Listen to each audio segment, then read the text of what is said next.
પહેલાં છે ને જે મારી કાલે કાંડ થયેલો ને ટી શર્ટ એવું તમને બતાવી દો કે ટી શર્ટ કેવી થઈ ગઈ છે. મેઇન પ્રસાદ છે ને ખાજા, જેમ આપણે સુરતમાં તીખા ખાજા મળે ને એવા છે ને દ્વારકામાં ગળ્યા ખાજા મળે. તો ચિરાગની ફરમાઈશ આજે અમે છે ને 2 જણા વિચારનારા છે. આજે મને એવું નહીં થતું ફીલ કે અચ્છા હું એકલી છું, મારે એકલીને બનાવવાનું છે. જો છે ને આજે કિચન પાર્ટનર છે એટલે મને છે ને આજે બોરિંગ બિલકુલ બી નહીં લાગે. દ્વારકાની ટ્રીપ કેવી ગઈ, શું થયું એ તો કે મને શું થયું ટ્રીપમાં, આમ બ્લોગ ઉતારવાની મજા આવી કે નહીં તો કે. અને બહુ ટાઈમ પછી મમ્મીના હાથનું ખાવા મળ્યું છે. બહુ ટાઈમ થઈ ગયો છે મારો પેકિંગ કરવાનો. So hey guys, welcome back to my YouTube channel. તો મમ્મી ફાઇનલી આવી ગઈ છે. એ છે ને કાલે મેં વ્લોગ એન્ડ કર્યો ને પછી છે ને કલાક પછી જ આવી ગયેલી, 10:30 પોણા 11 તો છે ને એ આવી ગઈ. અને હમણાં બનાવું મમ્મીને, પણ એ પહેલાં છે ને જે મારી કાલે કાંડ થયેલો ને ટી શર્ટ એવું તમને બતાવી દો કે ટી શર્ટ કેવી થઈ ગઈ છે. તો મારા ટી શર્ટનો હાલત છે ને આવો કંઈક થઈ ગયો છે. સી થોડો ટાઈડાઈ જેવો થઈ ગયો છે ભાઈ, ખબર નહીં કંઈક વેચવા આજે તો પાછળ અવાજ આવે છે જો. તો આ ટી શર્ટ છે ને મને હવે નાઇદ્રીસમાં યુઝ આવશે. અને મમ્મી બી આવી ગઈ છે. મમ્મી સે હાઈ.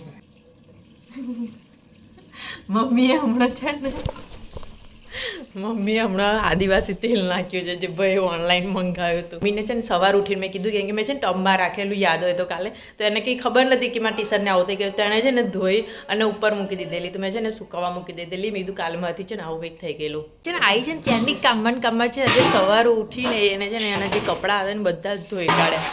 હજી બી એ છે ને કામમાં જ છે. હવે મારે છે ને મેઇન વસ્તુ એ કરવાની છે. મની પ્લાન્ટને છે ને મેં એને કીધું છે મની પ્લાન્ટને છે ને આમાં જ એક જ આમ વેટી દે એમ. કેમ કે આ મની પ્લાન્ટ છે ને હું સુરતથી લઈને આવેલી. તો સુરતથી લઈને આવી હતી એક જ આટલો નાનો લઈને આવી હતી ત્યારે રોપેલો તો આટલો મોટો થઈ ગયો છે. આમ ઉપર પાણી ચડતું નથી. આમ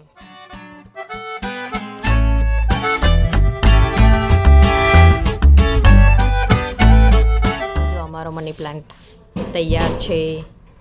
આજે ને બહુ મહિના પહેલાં હું સુરતથી લઈને આવેલી તો અત્યાર લગીને આટલો થયો છે. મમ્મી લઈને આવી છે પ્રસાદ દ્વારકાનો પ્રસાદ છે.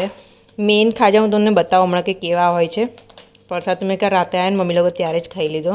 અને મેઇન પ્રસાદ છે ને ખાજા, જેમ આપણે સુરતમાં તીખા ખાજા મળે ને એવા છે ને દ્વારકામાં ગળ્યા ખાજા મળે. તો ચિરાગની ફરમાઈશથી મમ્મી લઈને આવી છે આ ગળ્યા ખાજા છે જે અમે દ્વારકાનો પ્રસાદ કહીએ છીએ. બાકી પ્રસાદ તો બધી બહુ જાતના ત્યાં મળે, બટ અમે લોકો છે ને આ પ્રિફર કરીએ ખાવાનું. મને બહુ ભાવે આવા. ભગવાન માટે વાંસળી લઈને આવી છે મમ્મી. અને એક ભગવાન માટે શંખ લઈને આવી છે જે મેં તમને કાલના વિડીયોમાં બી બતાવ્યું હતું. તો આ મમ્મી શંખ લઈને આવી છે. મમ્મી છે ને 2 જણા વાતો કરતા હતા અહીંયા. મમ્મી એને કામ કરે છે. એ નજીક ના આવીશ મારા. આમ આખા કપડાં ગંદા કરી દે છે. તો એ છે ને આવી ગઈ છે જો. એને છે ને કંઈક કશું વાગ્યું છે ખબર નહીં. 2 દિવસ પહેલાં તો છે ને કૂતરું પાછળ પડેલું તો સીધી અમારા ઘરમાં ઘૂસી અને સેટી નીચે ઘૂસી ગયેલી. એટલી ફટ્ટું છે ને એ મીમી જો એને કંઈક વાગેલું છે જો. ઓ મીમી અહીંયા એ કશું મારેલું છે. એને પેલું કૂતરું છે ને તો અહીંયા આગળ જો ખાસું પપ્પુ પાડી દીધું છે. કાણું પડી ગયું છે. હજુ કેવું પડશે મારા ભાઈ તો આમ ઊંચા નીચે કરીને બધું જોઈ લે એને. નહીં અહીંયા બેસી ગઈ છે. હવે મારા દૂધ પીને જ જશે મમ્મી પાછળ લે.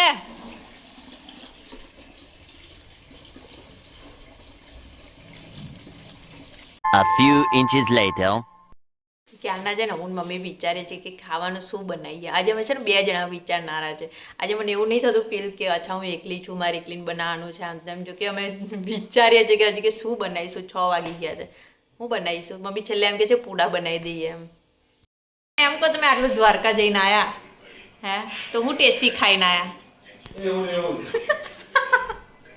કાઠિયાવાડી ખાધું નહીં આટલું સારું. 2 વાર કાઠિયાવાડી ખાધું તો પછી હજુ ટેસ્ટી શું ખવારે. હજી બી વિચાર નહીં આવતો કે હું બનાવીએ એમ. મમ્મીને છે ને કાલનો વ્લોગ બતાવી દીધી અને એને ક્યારની પૂછ્યું હતું કે મને એમ કે આમ જો તો મેં એને ક્યારનું પૂછ્યું કે એને પૂછ્યું કે દ્વારકાની ટ્રીપ કેવી ગઈ, શું થયું એ તો કે મને શું થયું ટ્રીપમાં આમ તેમ. કશું નહીં થયું, ચાલવાનું નહીં. પણ હમણાં છે થોડો મમ્મીને છે ને પગ થોડો દુખે છે હમણાં.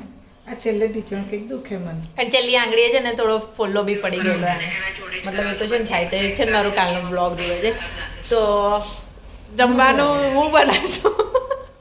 બ્લોગ બતાવો મને ખબર પડે મજા આવે. તો હા તને બ્લોગ ઉતારવાની મજા આવી કે નહીં તો કે.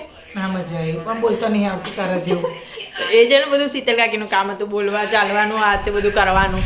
અને અહીંયા છે ને ઠંડી ચાલુ થઈ ગઈ છે, તો કાલની છે ને અહીંયા છે ને રાતે મેં ટેમ્પરેચર જોયું ને તો રાતે છે ને 16 થી 17 થઈ જાય છે, જ્યારે સુરતમાં છે ને 21 અને 22 હોય છે. તો મારું ગળું ખરાબ થઈ ગયું છે. અહીંયા છે ને લસણ ફૂલવા બેસી ગઈ છું. મારે જો છે ને આજે કિચન પાર્ટનર છે, એટલે મને છે ને આજે બોરિંગ બિલકુલ બી નહીં લાગે. જોડે જોડે કોઈ આવું ખાવાનું એવું કરતો હોય, મતલબ વાતો કરવા વાળું હોય ને તો મને છે ને બોર બિલકુલ બી નહીં લાગે.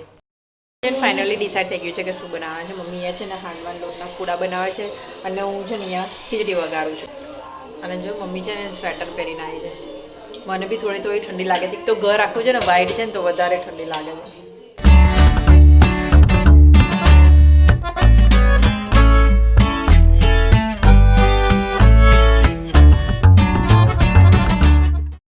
એવી છોકરી ને એવી માનજી મમ્મી હોતી ઉપર બેઠી અને હું હતો ઉપર બેઠ. અહીંયા છે ને વહેલી વહેલી ભૂખ લાગી જાય છે ને 7 વાગ્યા છે, તો બી છે ને મને ભૂખ લાગી ગઈ છે.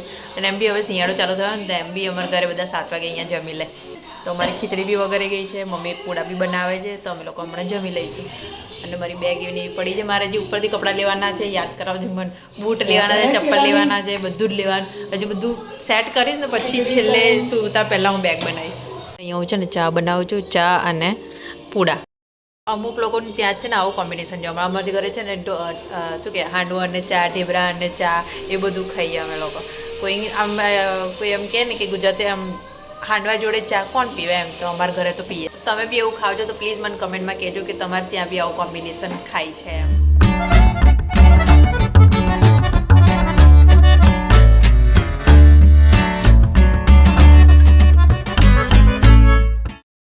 મને બહુ ટાઈમ પછી મમ્મીના હાથનું ખાવા મળ્યું છે, તો હું છે ને પહેલી બેસી ગઈ છું. કોઈ બેઠું નથી, પહેલી હું બેસી ગઈ છું.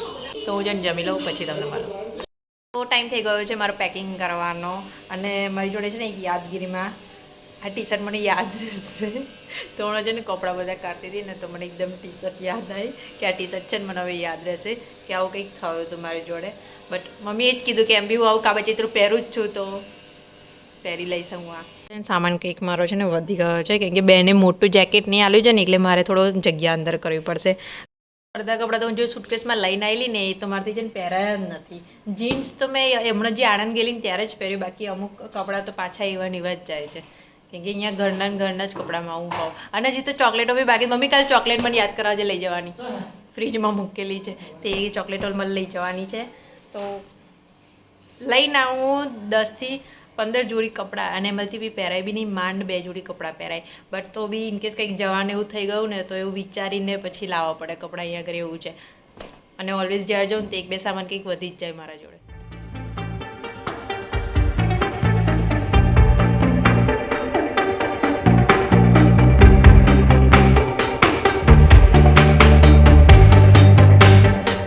થઈ ગઈ છે મારી બેગ. અહીંયા મેં મેકઅપનો સામાન આ પર્સમાં મૂકી દીધો છે, જેકેટ અહીંયા મૂકી દીધું છે, અને સેક્શનમાં કપડાં મૂકી દીધા છે. હવે ખાલી સવારે શૂઝ નહીં શૂઝ તો હું પહેરીને જઈશ, ચપ્પલને એક્સ્ટ્રા નહીં મૂકવાનું બાકી છે.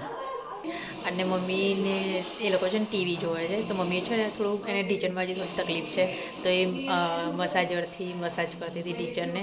હું મારાથી રહેવાય, બટ છે ને મારે બી થોડા આગળના પ્લાન્સ છે, એ તમને સુરત જઈને પછી ખબર પડશે કે શું પ્લાન્સ છે. તો આ બ્લોગ છે ને હું અહીંયા જ એન્ડ કરું છું, કેમ કે મારી જોડે આજનું જ રાત છે, તો મમ્મીને એમના લોકો જોડે બેસીશ, વાતચીત કરીશ બધી, કેમ કે કાલે મારી ટ્રેન છે, તો હું ડાયરેક્ટ તમને કાલે સુરત જઈને પછી જ મળીશ. અને ત્યાં જઈને જ ખબર પડશે કે મારા આગળના શું પ્લાન છે, એ અપડેટ તમને કહીશ હું તમને. તો આજનો થોડો આટલો નાનો એવો બ્લોગ હતો. સોરી તમે બોર થયા હોય તો, બટ મેં થોડો ટ્રાય કર્યો છે કે આજે મમ્મી આવ્યા છે તો, અને છેલ્લો બી દિવસ બી હતો મારો, તો મેં નાનો એવો બ્લોગ બનાવવાનો ટ્રાય કર્યો છે. આઈ હોપ કે તમને આ બ્લોગ ગમ્યો હશે. આપણે કાલના બ્લોગમાં મળ્યા. Till then do like, share and comment.